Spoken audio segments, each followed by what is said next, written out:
آج ہم گفتگو کریں گے اللہ تعالیٰ بندے کے ساتھ اس کے گمان کے مطابق سلوک کرتا ہے۔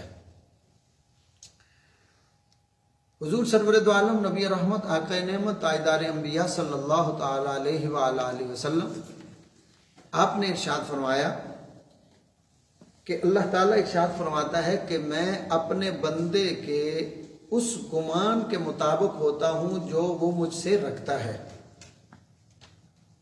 اور جب وہ مجھے یاد کرتا ہے تو میں اس کے ساتھ ہوتا ہوں۔ کہ جیسی بندے کی سوچ ہوتی ہے اللہ کے بارے میں، جیسا گمان ہوتا ہے، خیال ہوتا ہے، تو فرمایا میں اسی کے مطابق اس بندے کے ساتھ ہوتا ہوں۔ وہ جیسا مجھے یاد کرتا ہے میں اس کے ساتھ ویسا ہی ہوتا ہوں۔ یہ صحیح بخاری شریف کی حدیث۔ آگے دوسری حدیث ہے، پیارے آقا علیہ الصلوۃ والسلام آپ نے ارشاد فرمایا کہ اللہ سے اچھا گمان رکھنا اچھی عبادت ہے۔ اب اس کو آپ پھر دوبارہ غور سے سنیں۔ آقا علیہ السلام ارشاد فرماتے ہیں کہ اللہ رب ذوالجلال سے اچھا گمان رکھنا اچھی عبادت ہے۔ گمان کیا ہے؟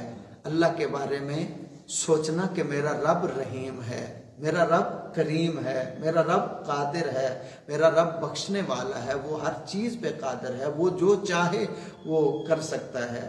ہاں جی، وہ توبہ قبول کرنے والا ہے، وہ ہمیں معاف کرنے والا ہے، وہ رزق دینے والا ہے، وہ صحت دینے والا ہے۔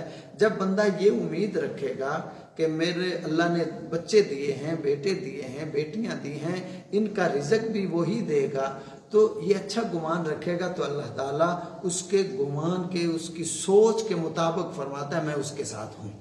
اب ایک بندہ اگر سوچے گا کہ میں کروں گا تو ہوگا، تو وہ اس کا یقین اللہ سے ہٹ جاتا ہے، کہتا ہے میں کروں گا تو ہوگا۔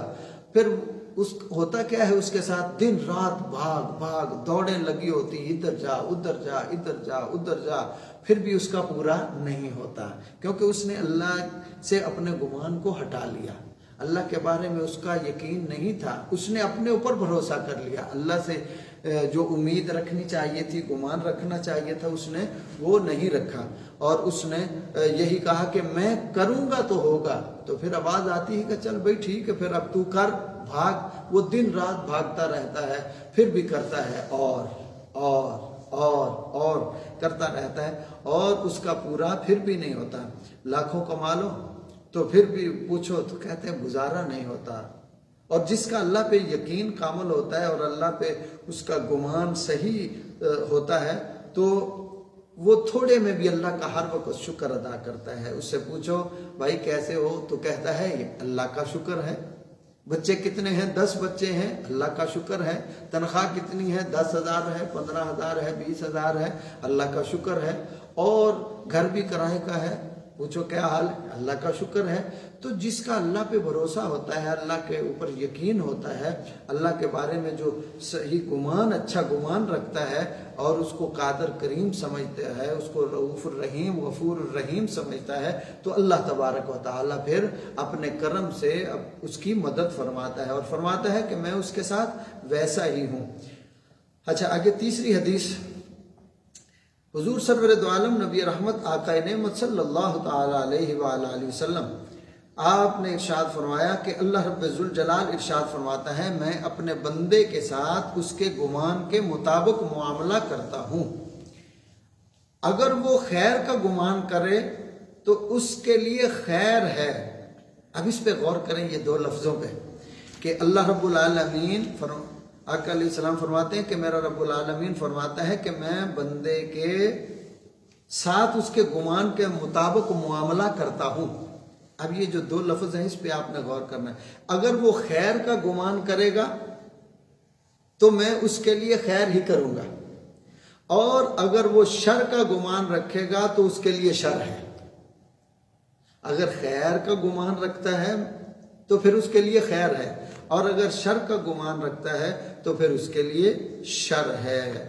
تو اب ہم مسلمان ہیں، مومن ہیں، تو ہمیں کیا چاہیے؟ اپنے رب سے ہمیشہ خیر کی امید رکھیں کہ ہمارا رب خیر کرنے والا ہے، رحم کرنے والا ہے۔ وہ کسی بزرگ سے ہم نے سنا، وہ ہر وقت دعا کیا کرتے تھے، یا اللہ سب کا بھلا، سب کی خیر، کل کا بھلا، کل کی خیر، اول خیر، آخر خیر، ظاہر خیر، باطن خیر، یا اللہ ہر طرف خیر ہی خیر فرما۔ تو یہ بڑی پیاری دعا ہے۔ اب اس میں وہ دعا میں عرض کرتے ہیں یا اللہ سب کا بھلا، سب کی خیر۔ اب اس میں کافر بھی، ظالم بھی، غیر مسلم بھی، وہ سارے آ جاتے ہیں۔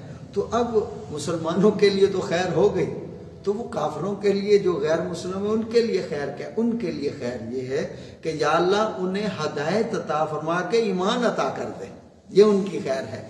یا اللہ اگر کوئی ظالم ہے تو اس کے لیے یا اللہ خیر فرما کہ اس کو ہدایت نصیب فرما دے، کہ اس کے لیے ہدایت نصیب فرما دے، یہ اس